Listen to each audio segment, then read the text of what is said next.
great panel for you today. We're going to be talking about opportunity zones with a little bit of a focus on San Jose and Silicon Valley. And we have a nice breadth of experience to talk about different angles and opportunities, ways to benefit, and also opportunities to not benefit from opportunity zones if you don't know what you're doing.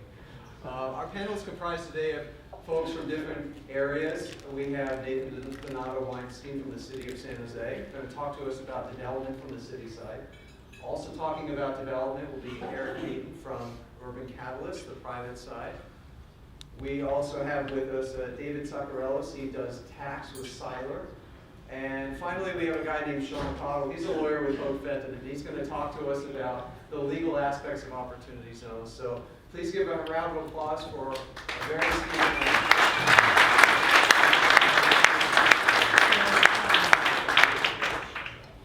Come on up, gentlemen.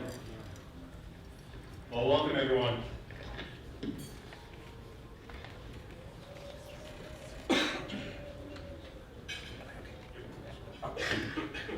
Just in the order of the presentation. Again, welcome everyone to our discussion about opportunity zones. And before I get into the meat of the discussion, I just want to see by a show of hands, how many of you out there were aware of opportunity zones and opportunity funds before you received the email that we sent you about a month ago? Oh, wow. Nice. Of course. So keep your hand up if you were knowledgeable and aware of opportunity zones and opportunity funds back in October 19th when the first set of regulations came out that expanded upon the concept. So how many people were? Oh, wow. Oh, great. So some of you have been following this for a period of time. Well, I'm just going to go into an overview quickly about what the program is all about, and then we'll get into discussions about the tax ramifications and the operation of an opportunity fund and then qualified opportunity zones. So again, just an overview. As we all know, Congress passed the Tax Cut and Job Act back in December of 2018. And within that bill, that stack of that bill, there were 5 pages that related to the statute, which is actually 1400Z, 1 for the opportunity zones and 2 for the opportunity funds. And if done properly, as we all know, the statute allows for the tax to be deferred on eligible capital gains for a period of time, and that's until December 31st, 2026, as well as, if it's done properly, there will be, you don't have to pay taxes at all after 10 years on the appreciation of your investment in the opportunity fund. So what is an opportunity zone? An opportunity zone is the low-income, distressed community that has been identified in the 50 states and the 5 territories of the U.S. That designation had to have occurred before July 1st of 2018 by the governors of those 50 states and the territories. And to date, the Treasury Department has certified over 8,700 qualified opportunity zones nationwide and in those territories. And within California, the state of California has identified 879 census tracts.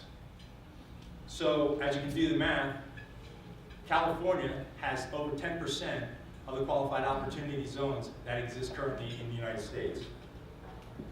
Now, when you're participating in a qualified opportunity fund in the zone, this only applies to property that has been acquired after December 31st, 2017. So how is this program different than a 1031 exchange? Well, as everyone likely knows, in a 1031 exchange, you have to use all the proceeds of that sale to exchange into another piece of property. You've got to use all of the proceeds. You can't withhold anything. If you do, that's boot, and you're going to pay taxes on it. With regard to an opportunity fund and opportunity zone, what you do is use your gains to invest, but also you can pocket your initial investment and not have to pay capital gains on that investment. Also, 1031 exchange, you have to do a like-kind exchange. In other words, real estate for real estate. But however, with the Opportunity Fund and the Opportunity Zone program, you can invest in a corporation by investing in stock in addition to investing in the real estate. So how many people know about the sin businesses that exist that do not qualify for this program? Those include a list of such as golf courses, country clubs, massage parlors, sin business, hot tub facilities, suntan facilities, racetracks, or other type of facilities that involve gambling, and then also any store that, with its principal business being the sale of alcohol off-site. So, for purposes of California, what business was not listed as a sin business? Cannabis, that's right. So, although cannabis has not been identified as a sin business, stay tuned because we only got that first set of regulations that came out in October. We're waiting for the second tranche, and there may be discussion about whether cannabis constitutes a sin business for purposes of the program. So, what is the process? Just want to give a brief summary of what is the process for the investor. So, as we all know, the investor first has to have eligible capital gains. And what's that? It is stock, proceeds from a stock sale, or a real estate sale, or other eligible capital gains that David's going to talk about during his portion of the presentation. So, also, one thing that you need to know about is that the transaction that generates the eligible capital gains cannot be what they call a related transaction. In other words, the person realizing the eligible capital gains cannot have more than 20% personal participation in the sale that generates the capital gains. Once you have the eligible capital gains, similar to a 1031 exchange, the investor has to invest those gains within 180 days into the Qualified Opportunity Fund. Now that Qualified Opportunity Fund could be a corporation, it could be a partnership, or an LLC that's taxed as a partnership or a corporation. And as we'll find out when Eric talks about the operation of the Qualified Opportunity Fund, the fund can invest in stocks, partnership interests, or business within the Qualified Opportunity Zones. And finally, the investment has to be in equity. It cannot be in debt. So once the investor invests in the Qualified Opportunity Fund and the fund invests in equity, then both the individual and the fund have to self-certify by filing the Form 8996 with their tax returns. So now I'm going to pass it off to David and ask him what qualifies for eligible capital gains and what are the tax benefits and implications of this program. Obviously, one of the constituencies of this whole program is those investors who have unrealized gains on the books, and that's there's other constituencies as well, but that is one that probably all of you have focused on. And it's not just long-term gains. I hear that quite often from folks, well, it has to be long-term. No, it's long-term and short-term gains. So if you do the math, I mean, the short-term gains are actually more valuable because they're taxed at a higher rate. But it also includes 1231 gains, unrecaptured 1250 gain. At this point in time, the regulations don't provide for the recapture ordinary income type of 1250, 1245 property. So at this point in time, that would not be a capital gain. It's not taxed at capital gain rates. So it's pretty broad though, and it doesn't have to be just real estate. It can be, your father's coin collection. It could be any kind of property that is going to qualify under the code as a capital asset. So it's very broad, and it can be used in lots of different situations. Maybe a couple words on how the tax benefits work, because there's really two, as mentioned earlier, two aspects of the plan, and I think it's really important to make sure that you think that it's both an old gain and a new gain regime. You have a gain that you want to defer, you sell it, the gain is then invested in a qualified opportunity fund within 180 days, and then you have deferral there, and that's an old gain deferral. And you'll have to 2026 to, at that point in time, it's going to be taxed. Or if you sell it earlier, it's going to be taxed. And that's the old gain. Couple manipulations to that gain though, and I call it manipulation because there's an adjustment to the basis. If you hold the asset for 5 years and your interest in the fund for 5 years, you get that 10% basis increase. When you invest in that fund, your basis is zero. And at the time you get a basis increase, you're gonna get an increase in basis. And if you hold it for 7 years, you get an additional 5%. So at that point in time, you've got 15% basis in the fund. And that's the old game. I call it the old game. It's the deferral mechanism. Because it's just a deferral, you're not paying the tax today, you will pay it at some point in time. And that's very important for people to understand. Now, the fund, I call it the new game, it may actually also have an appreciation in value. You put the money in, the gain gets put into the fund, and it also increases in value. And after, if you hold it for 10 years and you sell it, the basis of that fund is the fair market value you sell it for. So it's a pretty good win-win on the new game piece, which is the appreciation of the fund itself. So I think if you think of it as 2 buckets of benefits, it'll help you as you read through these rules and you read through the pieces that keep coming out. I would also say that, going back to the game question, and this comes up quite a bit, well, you know, I sell it in 2020 or I sell it in 2024, what am I paying tax on? The character of the game stays with the investment. So if you've got short-term, whatever the law is for short-term gains at the time you sell it, it's going to be how you apply those rules. So they don't get washed out, they continue on. So that's really important because that comes up, we get a lot of questions about that. Is that better? Hey. Oh, wow. There you go. You sound great. So repeat everything you just said. Yeah. But I think to keep in mind the old game, the new game, there's a deferral, and the new game is really exclusion. There's a deferral mechanism and an exclusion mechanism. Now, for all of those accountants in the room, one of the questions we've been asked over and over again is this question about self-certification. There is a new form. The regulations don't actually require the form to be filled out, but it's there, and it's required by the IRS, so you'd have to fill it out. It is self-certification, and 90% of the assets have to be measured every 6 months for it to qualify. And so it's really important that it does qualify when those initial investors put the money in. Is it working? Okay. And so if you put the money in 2 months before qualifying, I'm not sure you're going to get your benefit from that. You have to qualify when you put the money in, and then it's 6 months at the end of the year, and we have to look at those 2 things. There's a lot of questions that are not answered in the regs about, I think presumably most of us are using adjusted basis. But there is a mention in the regs, and there's been a lot of discussion in the community about, you know, intellectual property. If you've got, I know we're talking mostly about real estate, but businesses with IP before 2017, how's that valued? Does that make a business not qualified because the IP has a lot of value? Those are questions we're hoping we're going to get in the new set of regs and more guidance with that. I have to say that the form needs to be filled out every year.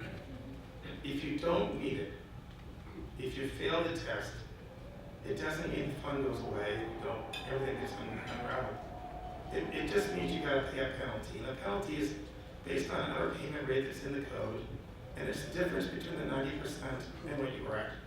So obviously that kind of digs into the gain deferral and the gain exclusion, but just to know that there is a self-certification form, which means, you know, the taxpayer has to fill it out and has to sign a penalty of perjury.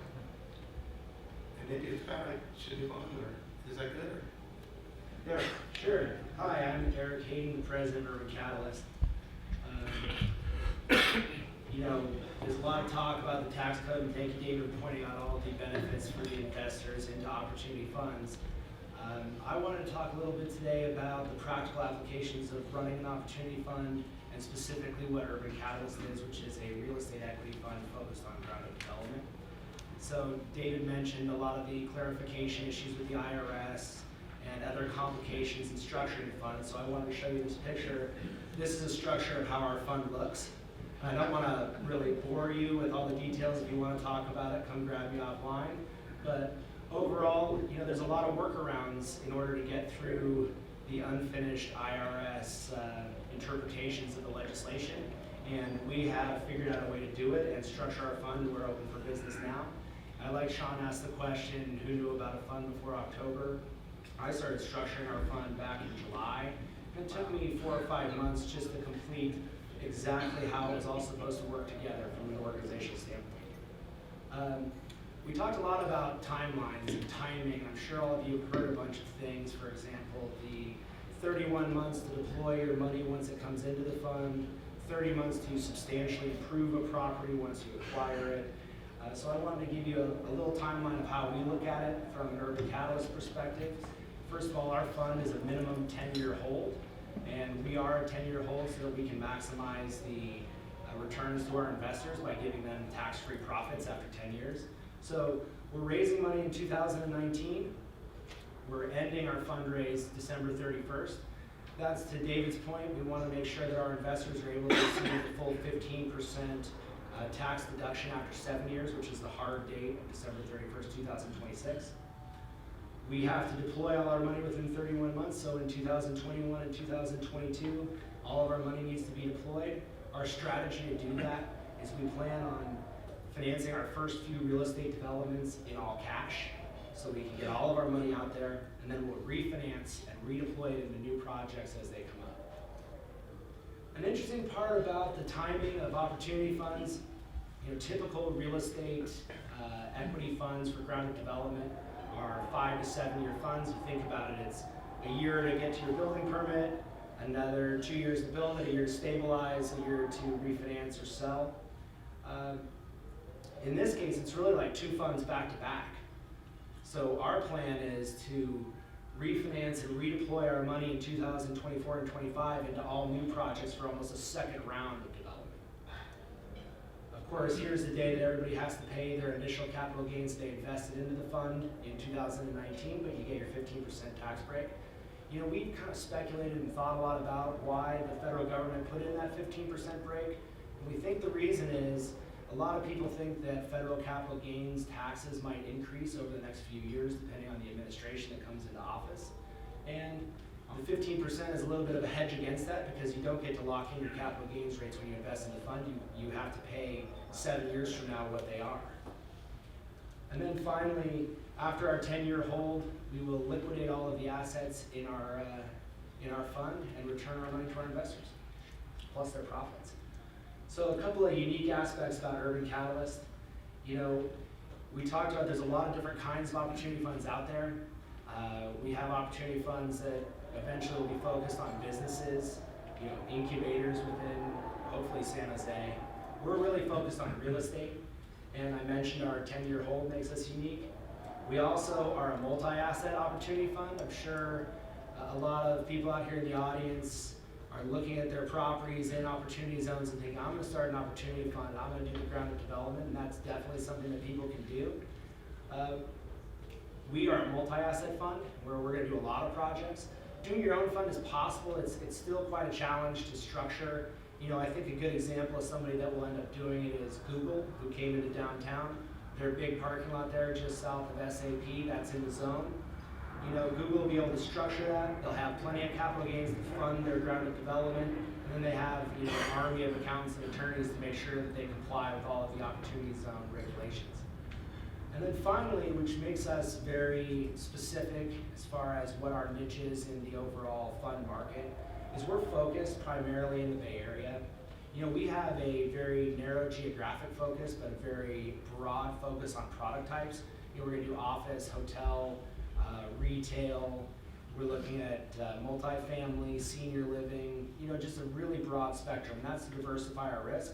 But we really think that the downtown San Jose Opportunity Zone is the best in California, if not the best in the whole nation. So that is where we're primarily going to focus initially. Subsequently, we're going to focus on the downtown Oakland Opportunity Zone. And I just kind of wanted to show you what that is, because I know a lot of you have seen the map, and I know Nathan's going to go into a lot of detail about San Jose and how he and our city helped get the zones in the downtown area and in San Jose. So here's the San Jose Opportunity Zones, and they're specifically downtown San Jose. But I want to show you exactly why I think that downtown San Jose is the best opportunity zone in the country. So here you can see inside this black line here, this is the zone, San Jose State. That's where Google's going in. You can see Adobe. This orange represents projects that are ground-up developments that have been completed in the last couple of years. Blue represents projects that are currently under construction. And yellow represents projects that are in the pipeline or off-market projects that we are going after. If any of you out there see a property that you want on this list, be sure to call me.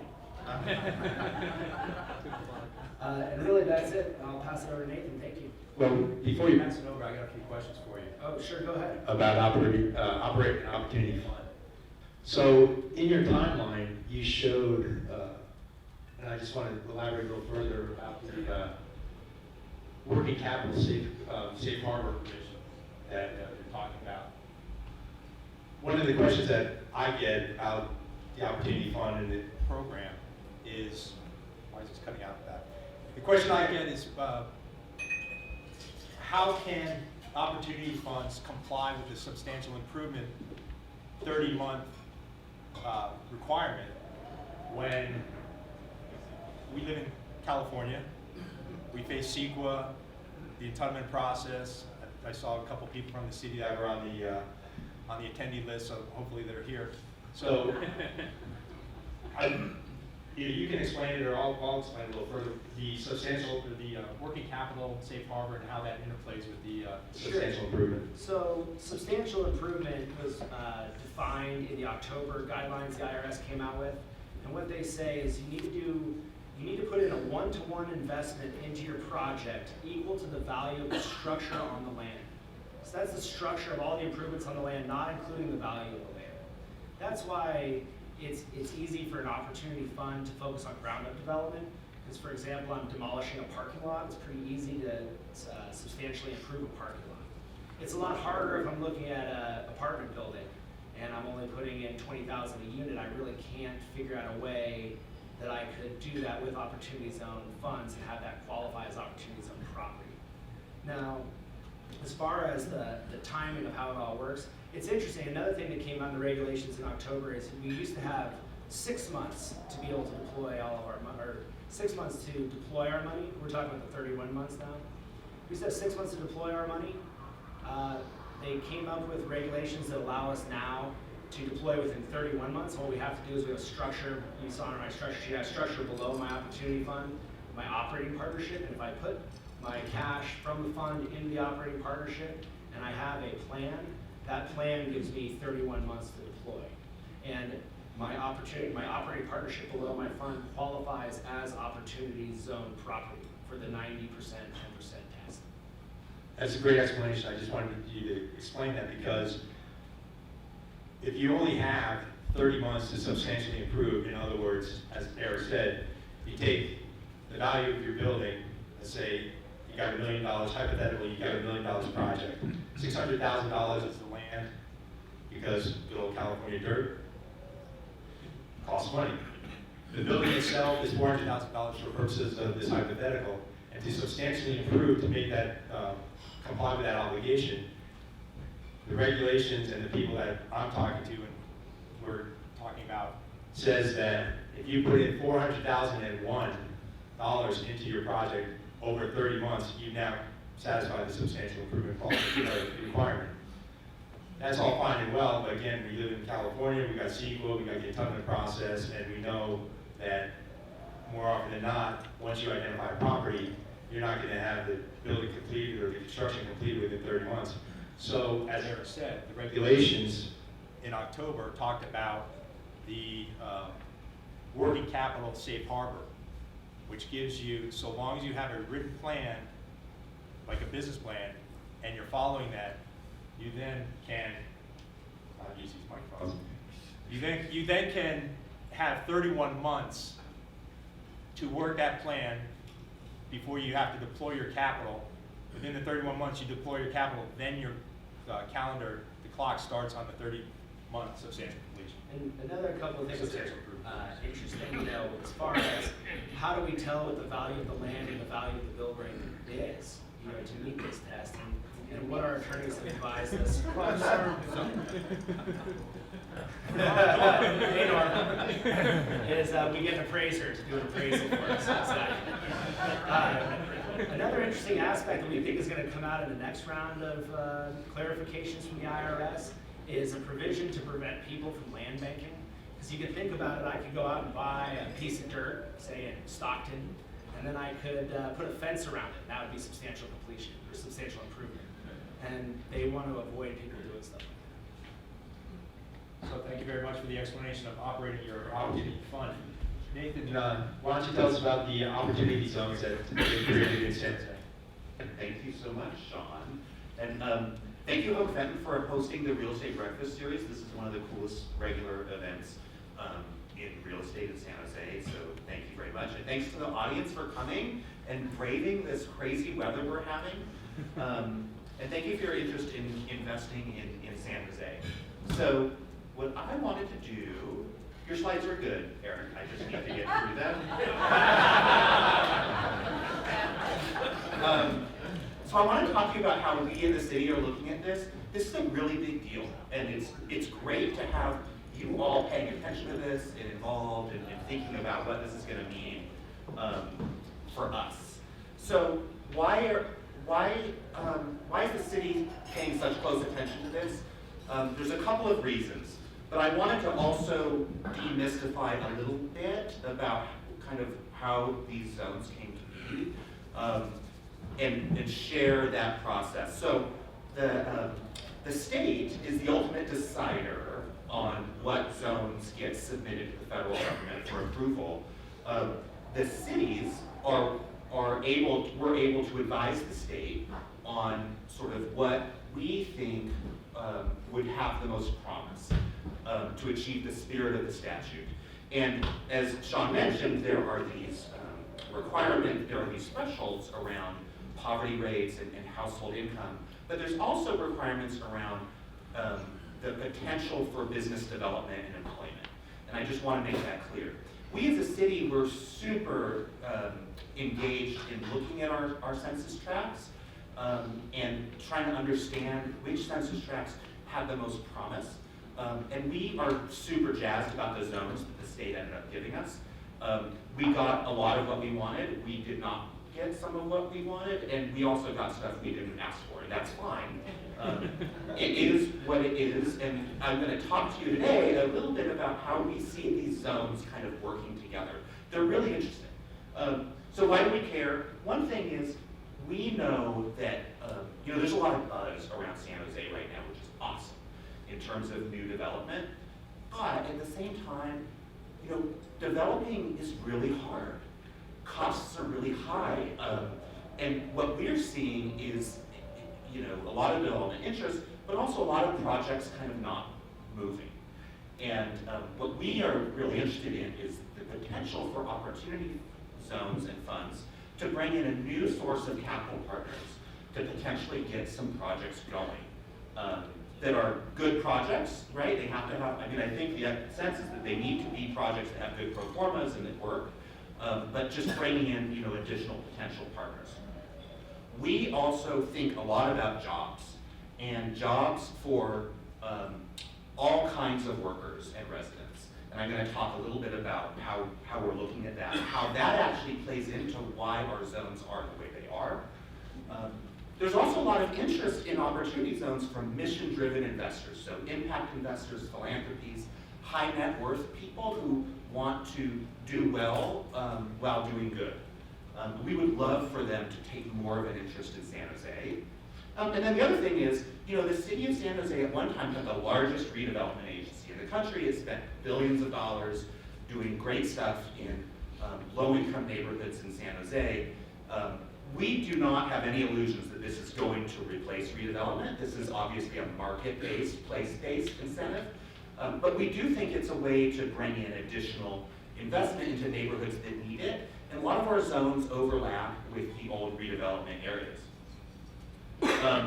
So when we were looking at which census tracts we thought we should kind of talk to the state about, what we thought about was which are the census tracts that have the built-in potential to support additional housing and job growth. We thought about transit, and so if you'll notice, we have two future BART stations in our zones, and we have great proximity to our BART station that will open in about a year. It's really important that if that public investment is going to be successful, that we are increasing density around those stations and bringing in the people to drive transit. And we also thought about diversifying where our zones are in the city. We thought about diversifying what is the business base in those zones. And then we also thought about achieving the spirit of the statute. What are the neighborhoods that have been disinvested in that need additional access to housing and jobs and infrastructure? And of course, all of this aligns with our general plan. We have a very growth-focused general plan. And I just wanted to highlight our general plans for growth, a lot of it. So we looked at these zones. I just want to highlight, these zones are really different. Yes, downtown is key, but we also have a zone in North San Jose, which is our primary jobs district, that's really interesting. Speaking of the circle on Is this better? Thank you, I'm sorry, everybody. We've got an awesome industrial district, a lot of really interesting stuff. Let's talk about downtown really quick. Downtown is actually 4 zones, it's 4 census tracts. And census tracts are weird in that they're drawn in ways that can sometimes seem arbitrary. Is this any better? Okay, thanks everybody for bearing with me. So the downtown zones are really worth diving deep into. Right? So thinking about what's in these zones, why there's so much interest in these zones, a lot of it has to do with we have the ability to have opportunity funds deploy capital quickly here because we have a lot of development in the works that could be kind of tied up and acquired and developed with relatively, for California, increased speed. So, these are some of the projects on the boards that would be great to get moving. We've got over 2,400 homes in downtown that are approved that are not under construction. There also are great needs in downtown. I was asked recently, why does downtown need this? Well, downtown is a great place to live and work, but downtown still struggles, right? It struggles with ground floor vacancy, it struggles with getting the necessary foot traffic to drive small business. These are some examples of renovation projects that are underway by some really visionary investors, but there's a lot more where that came from. And when you talk about substantial improvement, this is where you could probably actually meet that substantial improvement requirement, like that Hank Coca building, right? We all know that's going to cost a lot of money to get fixed up. The other thing that we're super excited about is not just real estate. Yes, real estate, totally great, we want it. But business investment is really how this law was sold. In other words, providing the ability for businesses to access growth capital through equity investments, through opportunity funds, is a big part of the vision. And we are trying to understand what are the applications for San Jose businesses. This is the Moment Shops on San Pedro. We think it would be really cool if these retailers, once they grow out of that space and rotate out, if there was a place for them to go where they could access that growth capital by staying in our downtown zone. It's kind of like almost like a venture capital type model. But we're not just about downtown. So our sort of near east side zones have a lot of interesting stuff in them, and I'd encourage all of you to kind of take a look at what's in these zones. So thinking about, yes, development opportunity, but not just multifamily. Next to the BART station, opportunity for growing jobs density on that north industrial end.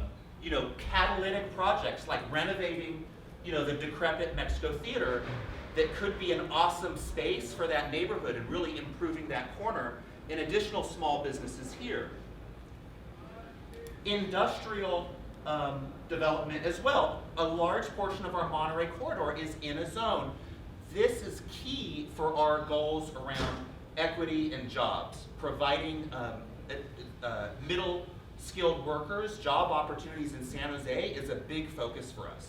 So what are the potential manufacturers that could come in to this zone attracted by the benefits of opportunity zones?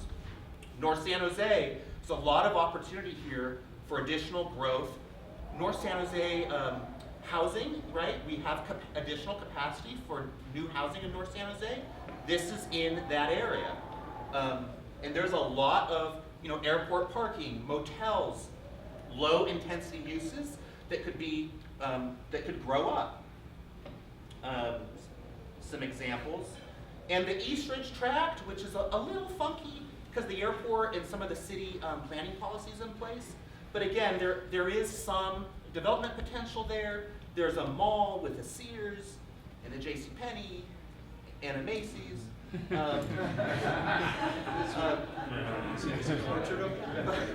But there's also some development potential as well. There's a lot of small business. So, some of the things we want are, yes, we want development in San Jose. We are a growth-friendly city, but we also are thinking about projects that really do try to achieve the spirit of the statute by improving neighborhoods. And so I just wanted to make that kind of front and center and to think about what that spirit is. So we're doing a lot of outreach. We're trying to share information about what you can do in our zones, bring investors to connect with actual opportunities, because there's some really interesting stuff in these areas. And then provide almost like a concierge service for folks who are interested in what can I do in these areas? What are the opportunities out there? So that's a little bit about how we look at these things. Great, thanks, Nick. That was a good explanation of what San Jose's got going on with the opportunities. So one question I'd just like to put out to the panelists, everyone will chime in on this, is what do you think the biggest risk is for an investor and an opportunity fund going forward?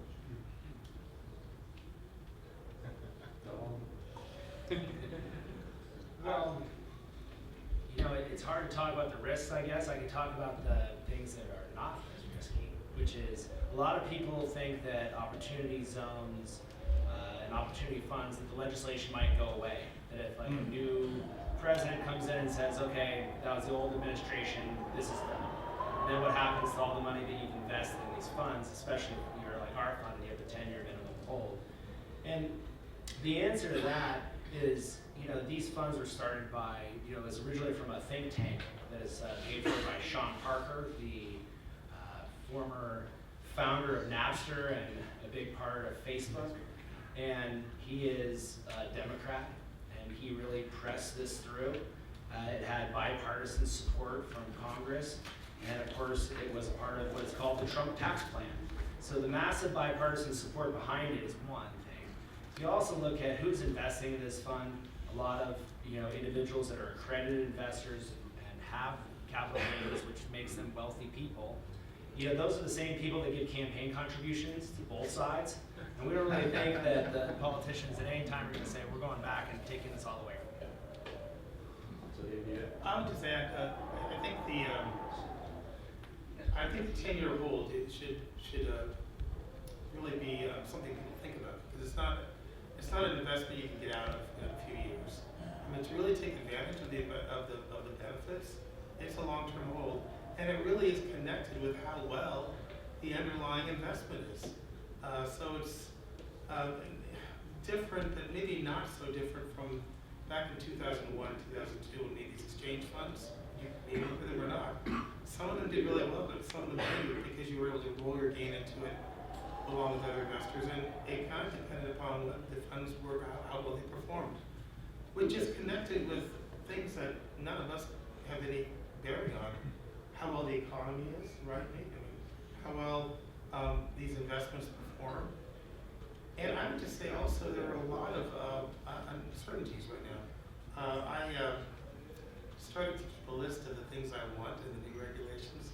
But I got to about 10 or 12. I mean, I think there's going to the business investment, especially if it's held through a partnership fund, there are a lot of questions because if there's a startup company, they may not have income in the first 5 years, and the rules just don't address that. And that's very common. I mean, the next Netflix is not going to have income in year 2. We're concerned in the partnership structures, which is not your structure, about reinvestments. You know, sale of a property, can you reinvest it without passing out that gain to the owners? There's a question about inside-outside basis of these partnership investments. There are a lot of questions. There was a piece that came out yesterday on The Wire that just basically said private equity funds are still on hold because private equity funds have a model that's different than yours. And they typically use a promote structure or a typical PE structure, which right now doesn't quite work. So they're waiting. So I think as an investor, you really have to think about what are you doing with the gain? What else could you do with it? Is this the right fund? Maybe 1031 actually might be better. Maybe this would be better. You kind of have to look at all your alternatives. That's a great segue to the next area that I just wanted to briefly talk about was, now that the government is not shutting down, or hopefully will not shut down on Friday, depending on how the vote goes today and tomorrow, do you guys have an expectation as to when we can hopefully see the next tranche of proposed regulations coming out of Congress? Before March 15th. Before March 15th? Yeah, that's also what I've heard. I've heard as soon as possibly the end of this month, no later than March 15th. That would be great. Look at that. Same source. We didn't practice it either. Same source, yeah. So we got about 7 more minutes until the top of the hour, so I just saw a bunch of hands pop up. I think Norm was first, so. Try to make this microphone work. Nathan, the city of San Jose must have some spiffy place on their website that delineates these opportunities. Where do we find those?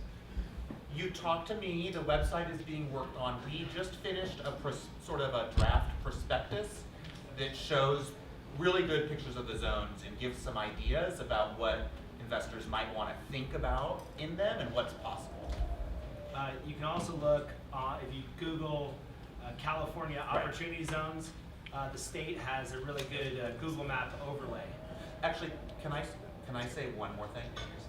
So, we're not just in San Jose. I mean, the map is super interesting to look at and like where these zones are. I mean, there's 2 zones in Gilroy. There's a zone in Fremont. East Palo Alto. There are zones out there that are interesting, and there are lots of really interesting mapping tools that some of the nonprofits have put together as well that overlay demographic information and sort of state infrastructure investments as well. You can find a lot of information out on the state's website, which is opzones.ca.gov. They have a lot of good intel. And I'll also give you this reference. If you Google or web search IRB, the notice 2018-48, and if you really want to geek out, that gives you the entire list of the 8,700 recognized zones across the US, the 50 states and the US territories. So if you're interested in, hopefully you're interested in staying here, but if you're looking at other opportunity zones, that's the IRB, Internal Revenue Bulletin, notice 2018-48. Another question? This gentleman over here, Steve. Yeah, his hand up.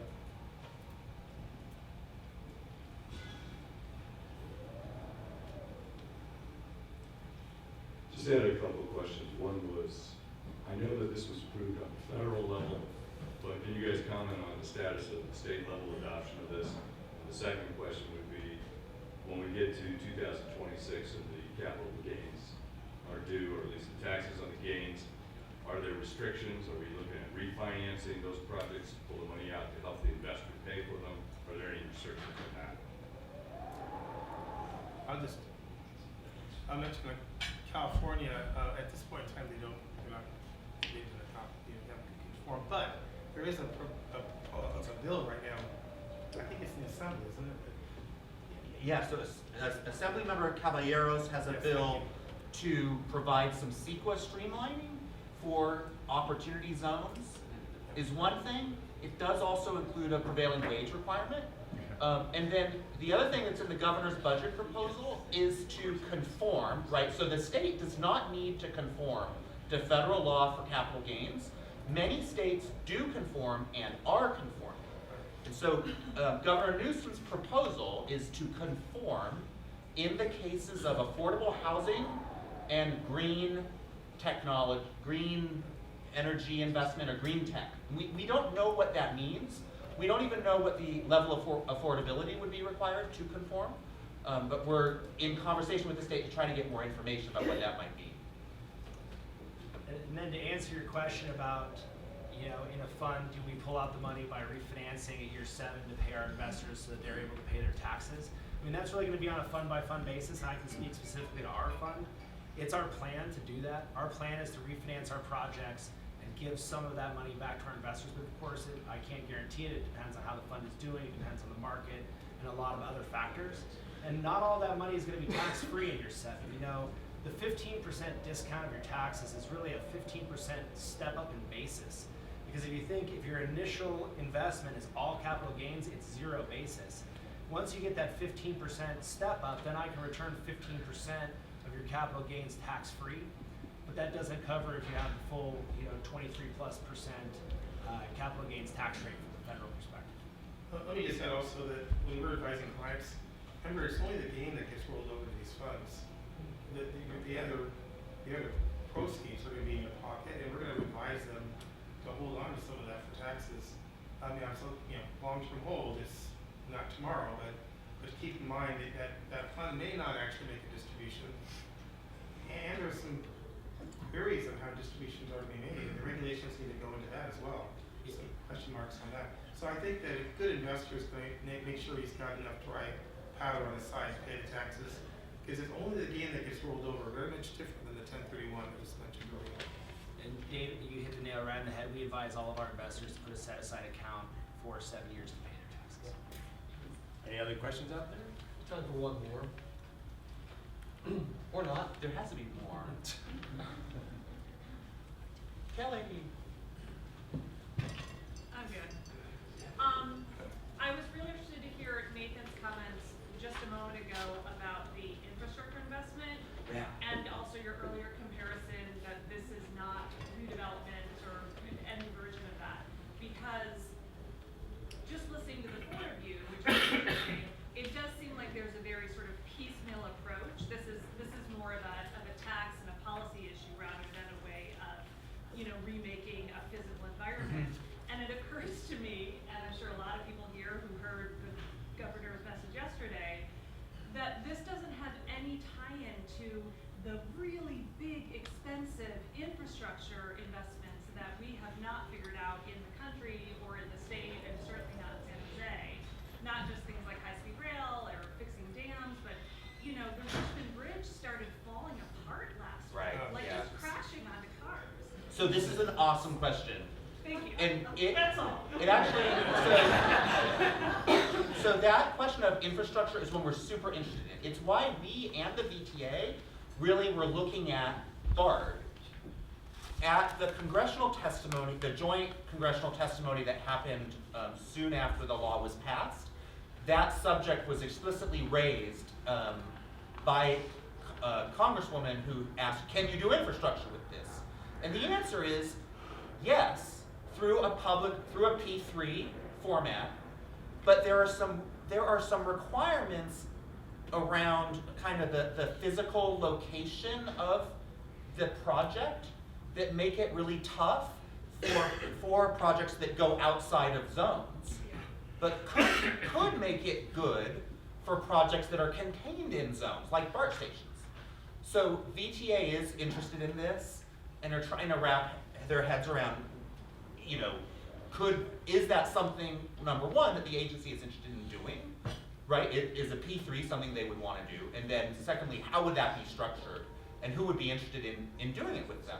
We need to be asking these questions around these applications that are not as kind of sexy to your garden variety investor, no offense to them, because nobody's going to do it unless we do it, right? This is not redevelopment. This is a purely market-based. And when you say we, who do you mean we? The city or I mean, people who care? stakeholders, right, government agencies, nonprofits, we need to push for that kind of information and analysis and guidance, right? So what's going to be in that next set of guidance